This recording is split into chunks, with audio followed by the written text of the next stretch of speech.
Hello student. आज का जो टॉपिक रहेगा वो रहेगा नोमेनक्लेचर ऑफ एलिमेंट्स। इससे प्रीवियस वीडियो में हम डिस्कस कर चुके हैं कि ये जो मॉडर्न पीरियोडिक टेबल नज़र आ रही है इससे रिलेटेड हिस्ट्री में हमने डिस्कस किया था।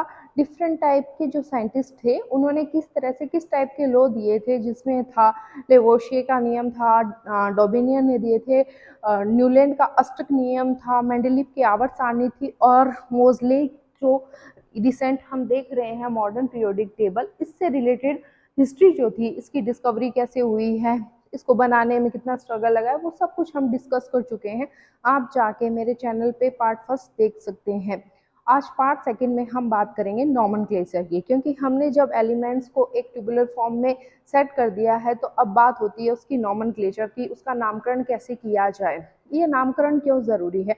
नामकरण ज़रूरी है क्योंकि अगर कोई एलिमेंट कोई भी साइंटिस्ट डिस्कवर करता है तो जब तक उसका फुल्ली प्रूफ ना हो जाए कि ये डिस्कवरी उसी साइंटिस्ट ने की है, तब तक के लिए उसे एक अस्थायी नामकरण दिया जाता है। देन फर्दर जब पूरी तरह से कंप्लीट ये पता चल जाता है कि ये डिस्कवर उसी कंट्री के साइंटिस्ट ने किया है, तो उसके रिस्पेक्ट में उसको जो नामकरण है एलिमेंट्स का उस वैज्ञानिक के नाम पे उसे सम्मान देने के लिए कर दिया जाता है। परंतु इतना प्रोसेस होने के लिए उसे एक मानक से गुजरना पड़ता है, एक स्टैंडर्ड प्रोसेस से गुजरना पड़ता है।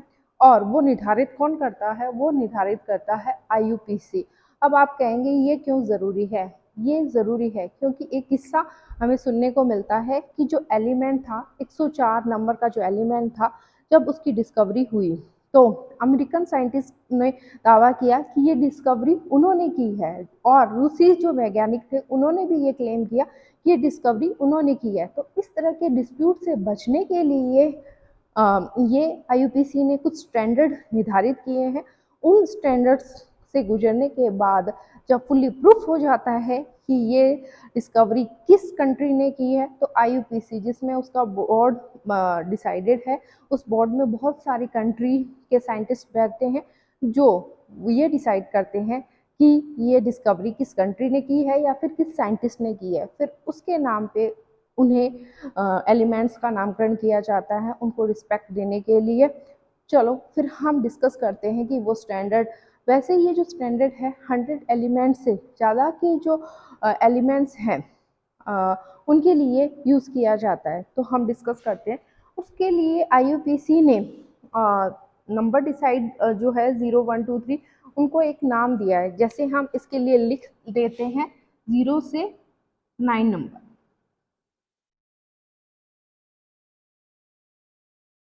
उन्होंने 0 को नाम दिया नील, 1 को नाम दिया अन, 2 को नाम दिया बाई, 3 को नाम दिया ट्राई, 4 को नाम दिया क्वाड, 5 को नाम दिया पेंट, 6 को नाम दिया हेक्स, 7 को नाम दिया हेप्ट, 8 को नाम दिया उन्होंने ऑक्ट और 9 को इन।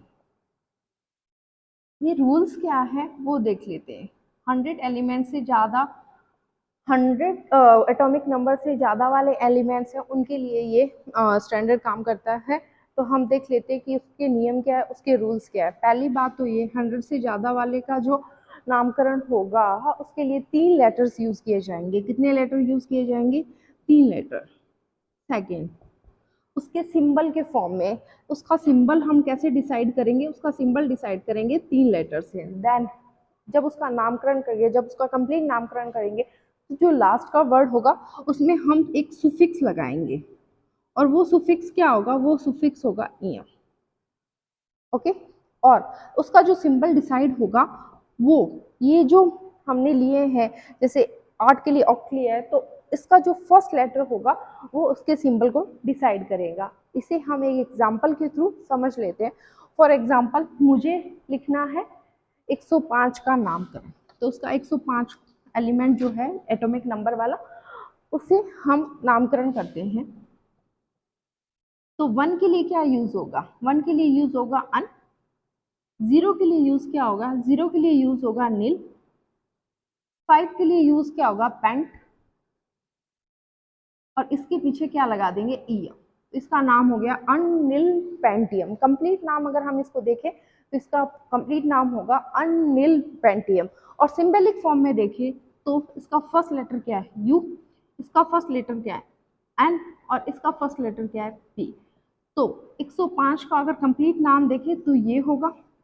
और अगर इसे सिंबलिक फॉर्म में देखें, जैसे हम कह देते हैं कि हीलियम है, तो हीलियम को हम पूरा लिखते हैं हीलियम, एंड देन अगर इसे सिंबल फॉर्म में देखें तो He लिखते हैं। उसी तरह से इसको पूरा लिखेंगे तो अनिल पेंटियम, और सिंबॉलिक फॉर्म में लिखे थे UNP। तो इस तरह से आप जो 100 के बाद के एटॉमिक नंबर वाले एलिमेंट्स हैं उनका नाम बहुत इजी वे से कर सकते हैं। और ये क्वेश्चंस बहुत इंपॉर्टेंट है क्योंकि ये एग्जाम में आते हैं और बहुत बार पूछे जाते हैं।